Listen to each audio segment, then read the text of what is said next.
Hello. Thank you guys so much for tuning in to Spiritual Side Tarot. I'm Danielle. I'm going to do a yearly reading for you guys. I might turn this into 2 parts, but we shall see. Oops. Okay. Fix that. What does Spirit want you to know, right? This second. Judgment. Okay, that's about awareness. Stepping into the next phase of your life. It may bring some things up and back around. Okay, but this is very promising for the new year. Awareness, judgment. This is ruled by... It's ruled by Pluto, isn't it? Okay. So...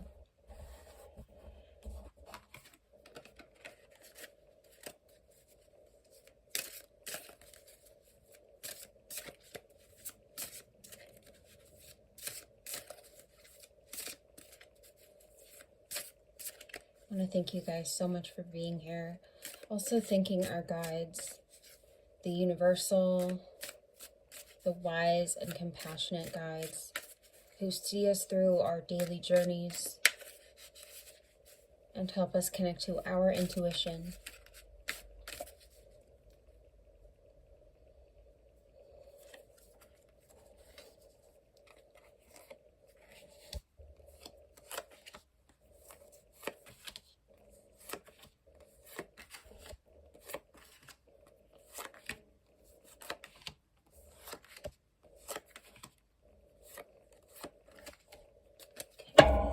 Is 12.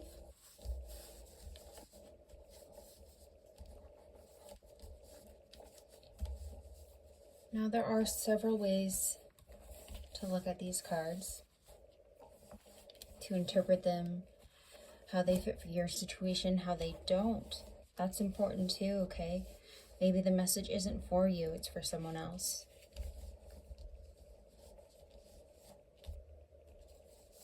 Let's take a look at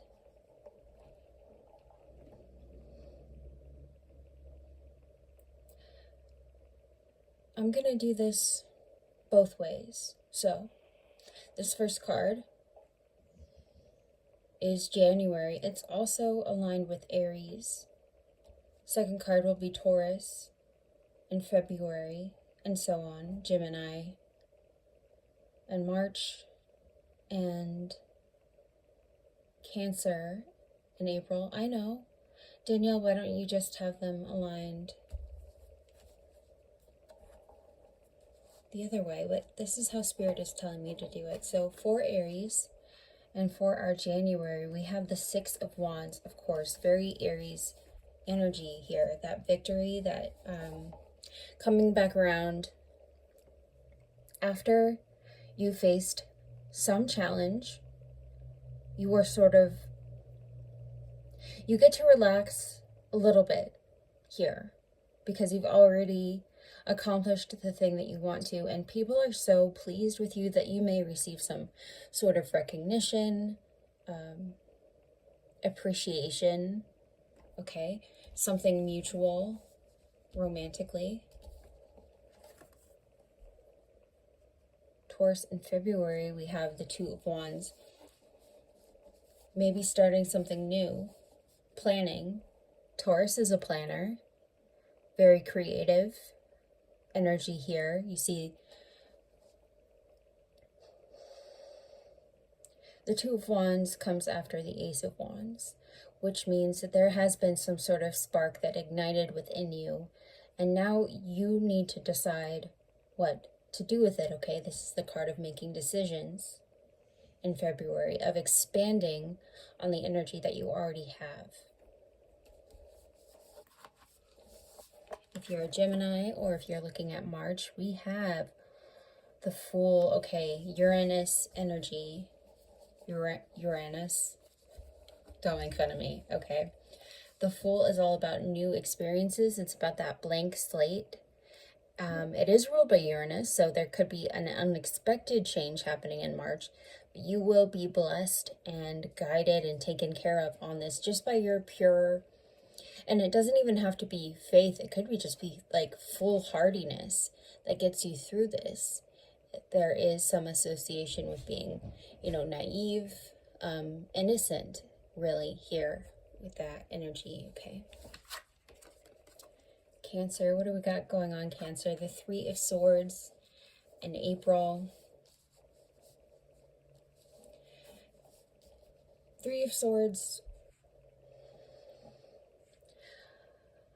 often associated with heartache and loss and grief, but it doesn't have to be, and it doesn't have to be your grief, you know what I'm saying? The Three of Swords, 3 and air, is about communication. It is about expressing that energy. Remember I said this too is about like getting to that energy. Well, the Three of Wands and the Three of Swords is about expressing your decision.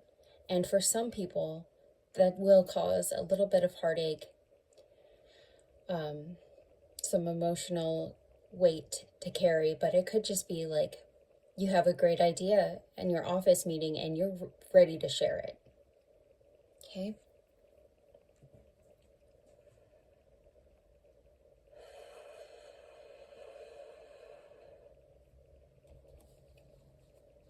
Coming to Leo. Leo, this may resonate with you, and we're looking at the month of May here.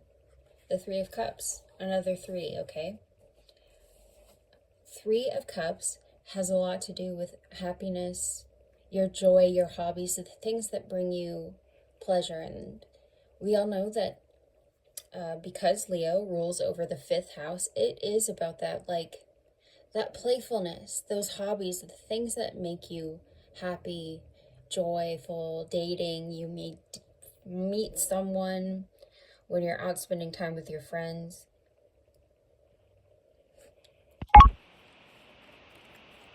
And, okay, Virgo, with the 9 of Swords. 9s are about hitting this plateau. And the 9 of Swords, you know, in traditional tarot, this would be associated with like a nightmare about something that from your past coming up to plague you. In this deck, and in my, you know, my personal opinion, that the 9 is like the tipping of the scales into a new experience. It doesn't have to be, you know, hopeless. If we're thinking about just the numbers, the 9 of air, okay?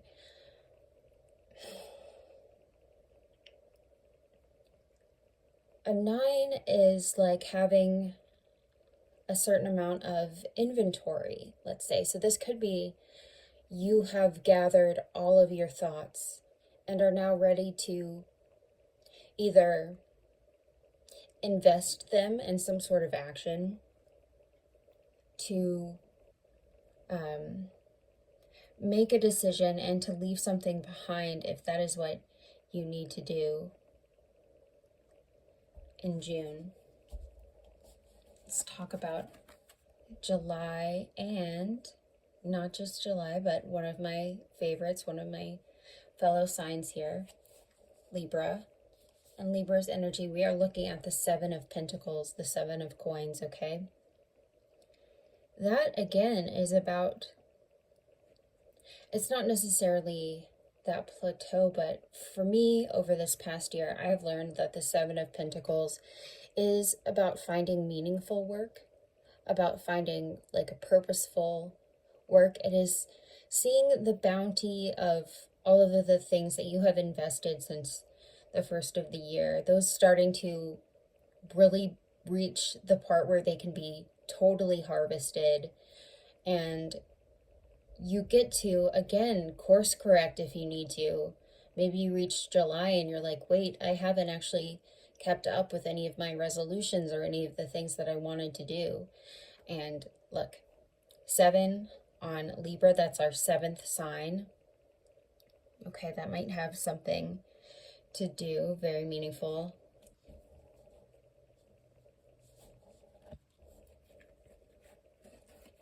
August, not just August, but Scorpio. We have the Hierophant here. excuse me, the High Priest. This could be about commitment, for sure, commitment or traditions, following some sort of traditional path, a path that's been laid out ahead of you. This could be about a time of spiritual growth, finding the right mentor or the right student for you to work with. It has some Taurian energy, another fixed sign, matching up with Scorpio there. And then number 5, a change, a positive one, an expand, like a sorry, excuse me so much.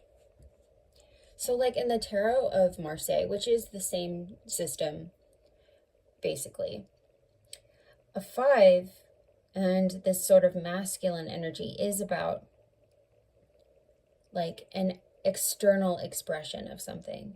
So like the High Priestess is internalizing her beliefs, understanding, finding those answers. The High Priest, you know, the masculine figure, is about getting those out into reality, out into the world, and teaching them to others.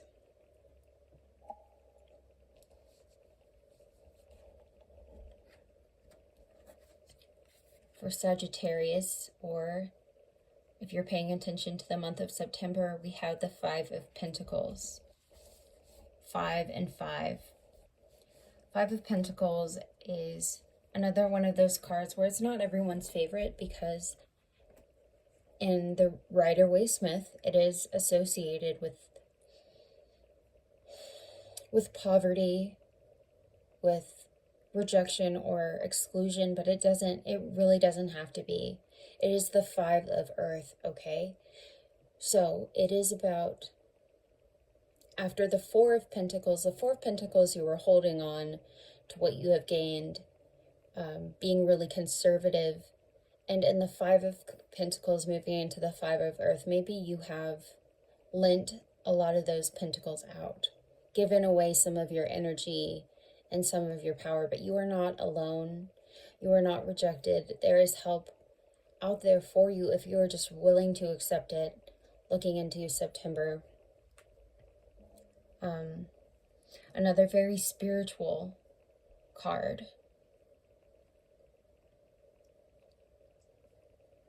Let's talk about Capricorns and also the month of October. I know that was a silly way to do it, Danielle, to have it both ways, but why not, you know? October, okay, Capricorns, pay attention. We have this childlike energy, the Princess of Cups. And this is our first court card so far on the board. We've had a couple major arcanas. So a playful spirit, a creative spirit, something from your subconscious reaching up to tap you on your shoulder and get your attention. Pay attention to your intuition and your subconscious at this time. You may receive an offering of love, an apology perhaps. October, an opportunity for you to really express yourself creatively. My sign, here we go, Aquarius, and also the month of November. What do we have? The 6 of Swords. A time when you are finally ready to move on, and maybe it's not just moving on, okay? It could be moving forward. 6 of Air, okay? We have a balance. We have a peacefulness here, coming after the 5 of Swords. If you have been hurt or have burnt some sort of bridge or communication, you're ready to move forward here in November, Aquarius. This is actually one of my birth cards, believe it or not, because it is the second decade of February for us. The 6 of Swords, finding balance, being able to regulate your thought patterns. Okay, let's check out December and Pisces. I've got a lot of Pisces friends. What's going on, Pisces? We have the Two of Swords. Okay, the Two of Air. Again, about balance, decision making. The Two of Swords is meant to be a difficult decision, one where you are weighing your options of logic, and it's not really coming out that one would be better than the other. So it is tricky because you are a person who realizes that not all decisions can be made on logic alone. There is an emotional factor that needs to be recognized and incorporated. So on the traditional Rider-Waite-Smith decision, like the woman on the card making the decision, she is waiting for her intuition to come to her and help her pick one. That's what she's waiting for, is for the answer to come to her. Okay, that's what it looks like in December of 2025. Thank you so much for watching. I hope this was helpful or at least inspirational in some sort of way. I am going to offer some private readings if you need any help or guidance in this next year. All right, thanks. Until next time, bye.